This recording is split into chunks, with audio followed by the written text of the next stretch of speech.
I think that sometimes they do have to perpetuate hate, um, in order to kinda keep the media wheel turning to continue to be profitable. Good, bad news, it's all good, whether it's good or bad, right? They have to report it. So I think that there is vitriol in the media that is skewed, for sure, but I think that there's also a good amount of positivity that they also try to get out there surrounding the NBA, and I think the players need to stop being so soft. I think they need to stop crying about the criticism and get out there and play their best game. It's just that simple. Play your best game. Let people talk about that.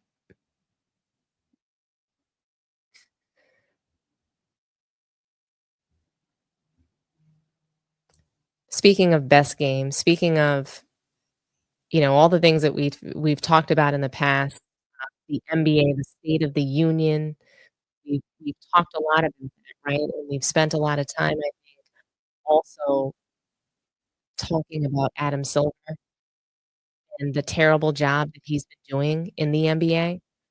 And I have to say, it's so disappointing because right now 2 teams are being investigated, the Oklahoma City Thunder as well as the Philadelphia 76ers. And the NBA is investigating these 2 teams for player participation. Let's get into the OKC investigation.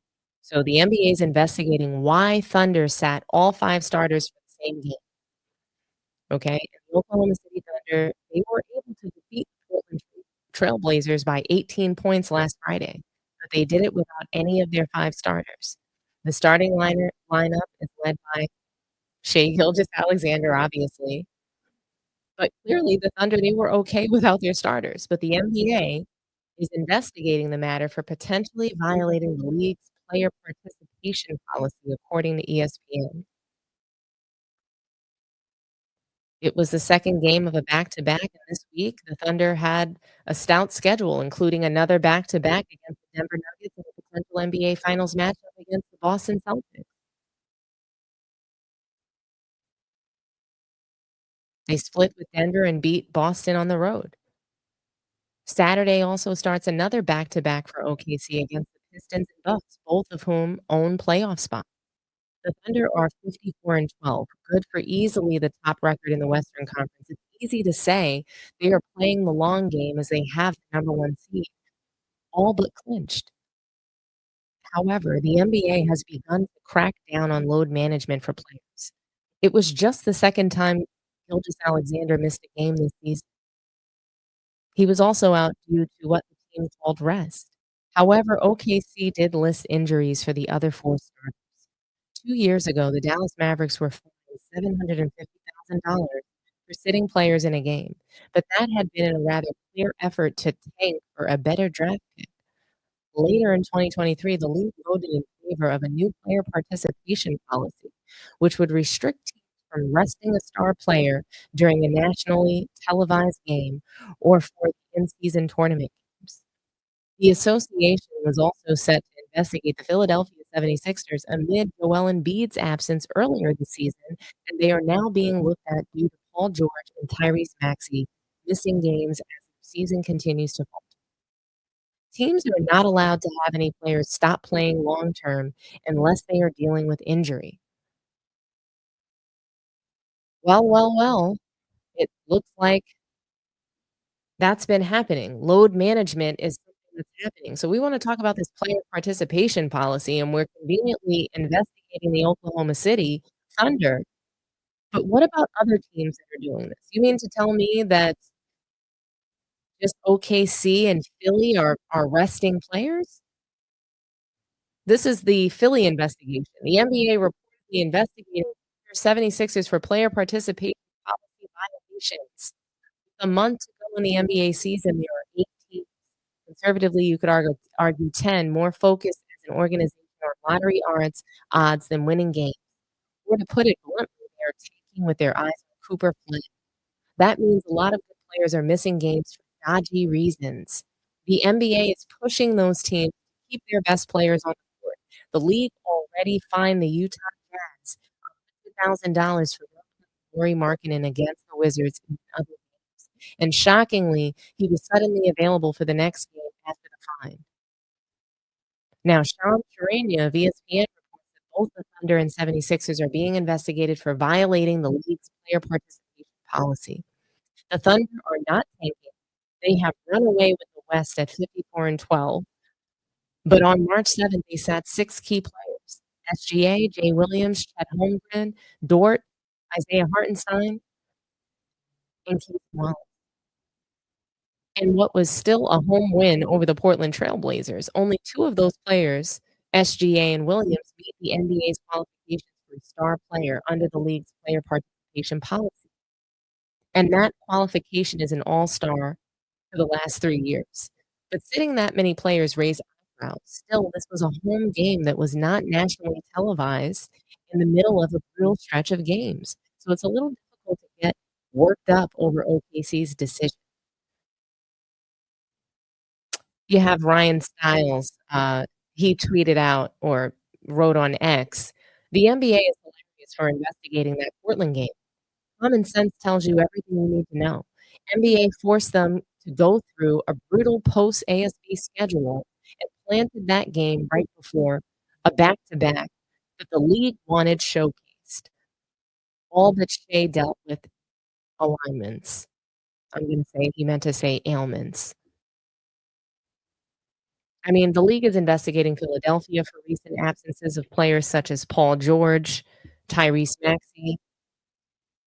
George has admitted he is playing through pain. The 76ers season all but over. He will be meeting with doctors about treatment for his knee and groin/back issues. It seems challenging to blame him for not playing through pain. Don't expect to see a lot of Maxey either. Guys, Adam Silver is a piece of garbage for having these teams investigated. Why are we not investigating the Lakers and their lack of participation?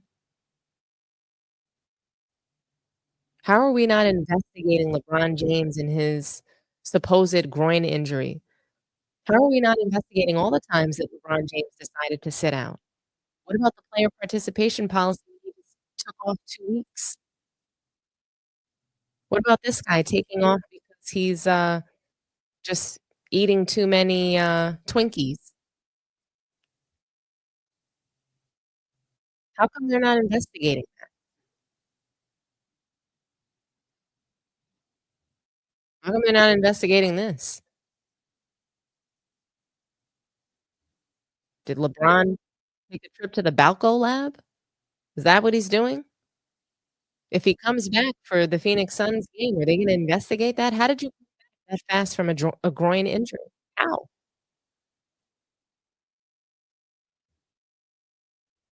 They need to investigate the Lakers and their lack of participation. What about Bronny? How come they're not investigating Bronny? Remember when he mysteriously took 2 weeks off for a heel contusion, which takes usually 5 to 6 weeks to come back from? What about investigating them?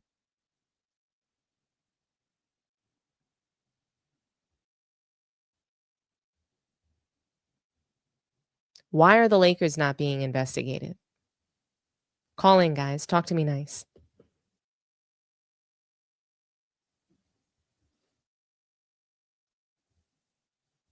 It's beyond me. They don't expect to have anyone check them on their job performance. Absolutely not. Luka Vandross. Shout out to Man Down Sports. Absolutely. Thank you, Spurzan. I do need to make some. I'll get on it, and I'm definitely behind the 8 ball. That's for sure.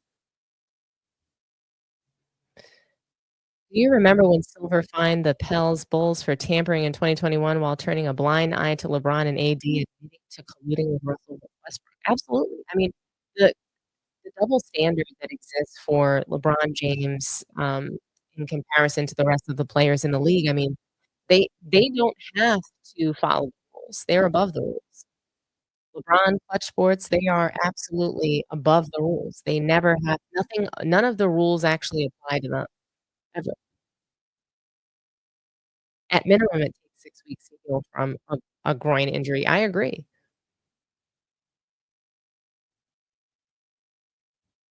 Gemini Snacks Cooking, salute to you. The Lakers are trash.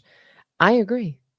The Lakers are absolutely trash. When you have they played Carlton Banks for 16 minutes. Can you believe that? Carlton Banks for 16 whole minutes. And Jokic let Bronny shoot a 3 right in his face. Unbelievable. Absolute disgrace.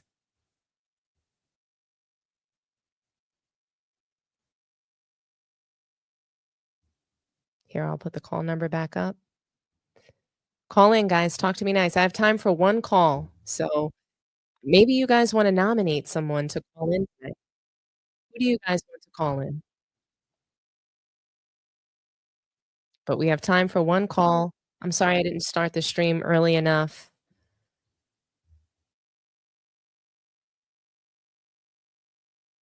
All of the tampering with the Lakers, and still the Lakers can't win meaningful NBA games. I couldn't agree more. Could not agree more. We have our first caller. Thank you for calling Sports Tea. Who do we have on the line? Talk to me nice. This is Mike. Hey, Mike. So what do you Hey, how think? about You have, free reign to talk about any topic, whether it was the Lakers, our LeBron James topic, potentially getting traded for Miami Heat. What do you think about whatever it is that we talked about tonight? Do you have any thoughts? I was gonna ask you that question about Adam. How long we got before he out of here? Is there a contract I or like any? Do you know? So I don't think there is one. So I'll look it up right now, but I think that Adam Silver is just he's going to be at the helm of the NBA, controlling the NBA for years to come.